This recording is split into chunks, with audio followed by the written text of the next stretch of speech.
गुरुग्राम के ताऊ देवी लाल स्टेडियम में आज स्वतंत्रता दिवस के अवसर पर ध्वजारोहण समारोह आयोजित किया गया। इस अवसर पर मुख्य अतिथि के रूप में हरियाणा के कृषि मंत्री श्याम सिंह राणा उपस्थित रहे। कृषि मंत्री श्याम सिंह राणा ने ताऊ देवी लाल स्टेडियम में ध्वजारोहण किया और परेड की सलामी ली। इस अवसर पर उन्होंने देश की आजादी के लिए शहीद हुए वीर सपूतों को श्रद्धांजलि दी और उनके बलिदानों को याद किया। वहीं मां शीतला और गुरुद्रोण की धरती से वीरों को नमन करते हुए कृषि एवं किसान कल्याण मंत्री श्याम सिंह राणा ने कहा कि आज इन्हीं वीरों की बदौलत हम आजादी की सांस ले रहे हैं। आज पूरा देश तिरंगामय है, हर कोने में देशभक्ति की गूंज है। उन्होंने सभी ज्ञात और अज्ञात शहीदों को श्रद्धांजलि अर्पित की। उन्होंने कहा कि जब जब दुश्मन ने भारत की अस्मिता को चोट पहुंचाने का प्रयास किया तब तब हमारे जवानों ने इसका मुंहतोड़ जवाब दिया। उन्होंने पहलगाम हमले का जिक्र करते हुए कहा कि आतंकियों ने भारत की आत्मा को चोट पहुंचाई थी, जिसका मुंहतोड़ जवाब दिया गया। आतंकियों के ठिकानों को उनके घर में घुसकर ध्वस्त किया गया। हाल ही में चलाए गए ऑपरेशन महादेव में भी पहलगाम हमले में शामिल आतंकियों को समाप्त करने का काम किया है।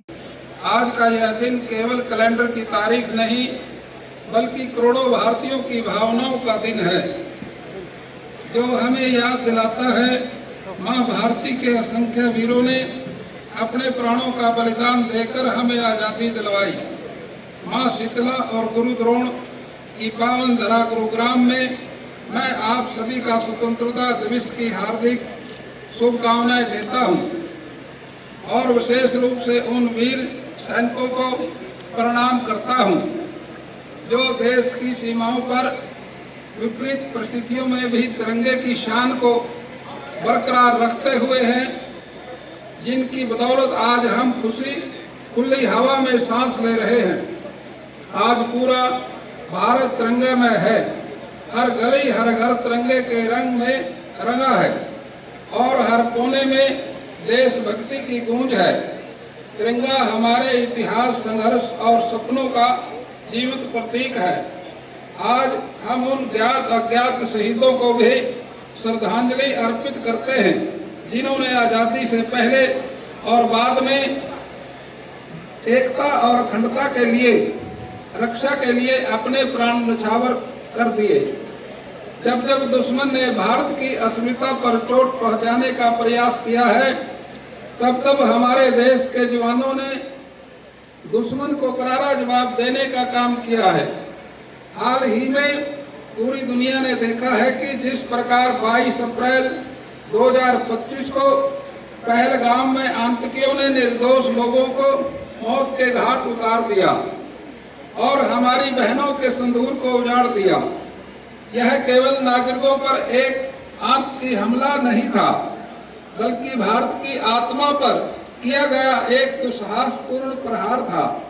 देश की यशस्वी प्रधानमंत्री श्री नरेंद्र मोदी जी ने इस घटना के तुरंत बाद स्पष्ट शब्दों में कहा था कि भारत आतंकवाद के प्रति शून्य सहिष्णुता की नीति पर चलेगा और इस हमले के पीछे जो भी है उन्हें उनकी कल्पना से भी अधिक कठोर सजा देगा। आज मुझे यह कहते हुए बड़ा गर्व अनुभव हो रहा है कि हमारे यशस्वी प्रधानमंत्री जी के नेतृत्व में 7 मई की रात को हमारे बहादुर सुरक्षा बलों ने ऑपरेशन सिंदूर के अंजाम दिया। यह एक सटीक और साहसिक अभियान था, जिसमें हमारी सेना ने पाकिस्तान की सरजमी पर जाकर आतंकवाद के 9 ठिकानों को ध्वस्त किया। यह कार्रवाई उन शक्तियों के लिए स्पष्ट संदेश थी जो आतंकवाद को प्रायोजित और पोषित करती है। भारत की ओर से उन्हें उनकी ही जमीन पर करारा जवाब दिया गया। इसके पश्चात एक और निर्णायक कार्रवाई की गई। ऑपरेशन महादेव चलाकर हमारे सुरक्षा बलों ने पहलगाम में हमले में शामिल आतंकियों को समाप्त करने का काम किया। यह केवल प्रतिशोध नहीं था, यह आतंकवाद के खिलाफ हमारा संदेश है कि भारत अब चुप नहीं बैठेगा और आतंक के खिलाफ सख्त से सख्त कार्रवाई अमल में लाएगा। भाइयों बहनों, हमारी सरकार ने शहीदों के परिवार के सम्मान और भलाई को हमेशा पहली प्राथमिकता दी है। जो जवान देश के लिए रक्षा करते हैं, शहीद हुए, उनके एक आश्रित और अनुकंपा के आधार पर सरकारी नौकरी दे रखी है। अक्टूबर 2014 से जून 2025 तक 410 शहीदों के आश्रितों को नौकरी दी गई है। हरियाणा सरकार का रेवाड़ी में एक सैनिक संग्रहालय बनाने का भी प्रस्ताव है।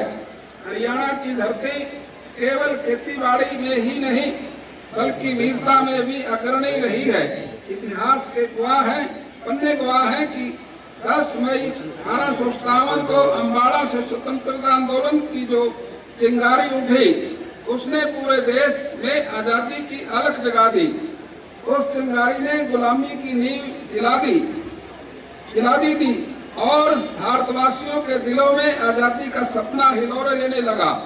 यह केवल संघर्ष की शुरुआत नहीं थी, बल्कि यह संदेश था कि अब अन्याय व गुलामी की जंजीरों को तोड़ने का समय आ गया है। उस पहली चिंगारी की स्मृतियों को सजोने के लिए हरियाणा सरकार अम्बाड़ा में छावनी में एक भव्य शहीद स्मारक का निर्माण कर रही है। भाइयों बहनों, पिछले 11 सालों से देशवासियों ने जो क्रांतिकारी बदलाव और अभूतपूर्व सफलताएं महसूस की हैं, वे प्रधानमंत्री जी के साहसिक और दूरदर्शी नेतृत्व का परिणाम है। पीएम किसान सम्मान निधि, उज्ज्वला योजना, आयुष्मान भारत, पीएम आवास योजना, पीएम सूर्य घर योजना और पीएम गरीब कल्याण अन्न जैसी योजनाओं के माध्यम से करोड़ों भारतीयों को सशक्त बनाया गया है। इन पहलों से समाज के कमजोर वर्गों की बराबरी, सम्मान और आत्मनिर्भरता का अवसर मिला है। यह हर्ष का विषय है कि माननीय प्रधानमंत्री जी के नेतृत्व में लिए गए ऐतिहासिक फैसले देश की नींव निर्माण में अहम योगदान दे रहे हैं। भगवान श्री राम लला के मंदिर का निर्माण कर करोड़ों भारतीयों की आस्था को मजबूत करना, 3 तलाक की कुप्रथा को खत्म कर मुस्लिम महिलाओं को न्याय और सम्मान दिलाना और अनुच्छेद 370 व 35 ए हटाकर जम्मू कश्मीर को खंड भारत का हिस्सा बनाना जैसे अहम फैसले निर्णय देश को नई दिशा देने वाली कदम है। आज भारत केवल संस्कृति और सैन्य शक्ति में ही नहीं बल्कि आर्थिक शक्ति के रूप में भी दुनिया में अपनी पहचान बना रहा है। 11 वर्ष पहले भारत की अर्थव्यवस्था दुनिया में 14वें स्थान पर थे, जो आज चौथी सबसे बड़ी अर्थव्यवस्था बन चुकी है। प्रधानमंत्री के निरंतर प्रयासों से तीसरी अवस्था बनने की ओर हम तेजी से अग्रसर है। भाइयों बहनों, मुझे यह बताते हुए बहुत खुशी हो रही है, यशस्वी प्रधानमंत्री के नेतृत्व और माननीय मुख्यमंत्री श्री नायब सैनी जी के नेतृत्व में हमारी डबल इंजन की सरकार हरियाणा को नई ऊंचाइयों पर ले जा रही है। हम प्रधानमंत्री जी के विकसित भारत के संकल्प को पूरा करने की दिशा में विकसित हरियाणा का रोड मैप लेकर चल रहे हैं और 2047 में जब देश आजादी के 100 वर्ष पूरे होंगे, तब विकसित भारत का जो नक्शा उभर कर आएगा, उसमें विकसित हरियाणा एक अलग पहचान होगी। यह भी खुशी की बात है कि हमारे सरकार ने पारदर्शिता और जवाबदेही के लिए पोर्टल के माध्यम से लोगों को न केवल योजनाओं को लाभ दिया है, बल्कि राजकाज में जनता की भागीदारी को भी सुनिश्चित किया है। हमारी सरकार ने बजट जैसे महत्वपूर्ण दस्तावेज तैयार करने से पहले आम नागरिक की राय ली और उन सुझावों को बजट में शामिल कर जनता के लिए कल्याणकारी बजट बनाया। प्रदेश सरकार ने अनेक ऐसी योजनाओं को अमली जामा पहनाया जिससे गरीब व्यक्ति के जीवन स्तर में सुधार हुआ। मंत्री ने कहा कि आज पूरा देश इस आजादी के महापर्व को मना रहा है। उन्होंने कहा कि भारत अपने इस स्वतंत्रता की 100वीं वर्षगांठ पर विकसित भारत के संकल्प को पूरा करने के लिए अग्रसर है। प्रधानमंत्री नरेंद्र मोदी के इस सपने को साकार करने के लिए सभी प्रदेशों की सरकार जुटी हुई है। उन्होंने कहा कि वह दिन दूर नहीं है जब भारत विश्व की सबसे बड़ी शक्ति बनकर उभरेगा। आज 15 अगस्त है। पूरे भारतवर्ष के अंदर हर प्रदेश के अंदर देश के अंदर लाल किले पे प्रधानमंत्री जी ने आज झंडा फहराया और हरियाणा प्रदेश के अंदर 22 जिले हैं।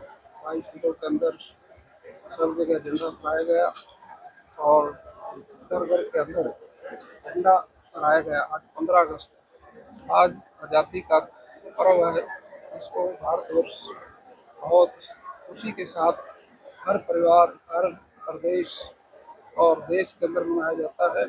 आज हम गुरुग्राम की पावन धरा पर झंडा फहराने के लिए सरकार की तरफ से जो आदेश हुआ था उसकी पालना की, और मैं समझता हूँ ये बड़ा अच्छा पर्व जिसमें बच्चों ने अपनी कलात्मक दृष्टि से भी बहुत कुछ उन्होंने दिखाया। हम बड़े प्रभावित हुए और हम समझते हैं भी हर साल इसी तरह से उसी के साथ पर्व मनाया जाए। तो हीरो को याद करते रहे, जिनकी बदौलत हम आज खुले आसमान के अंदर सांस ले रहे हैं, उन वीरों की याद के अंदर हमने आज ये झंडा उठाया और उनकी याद।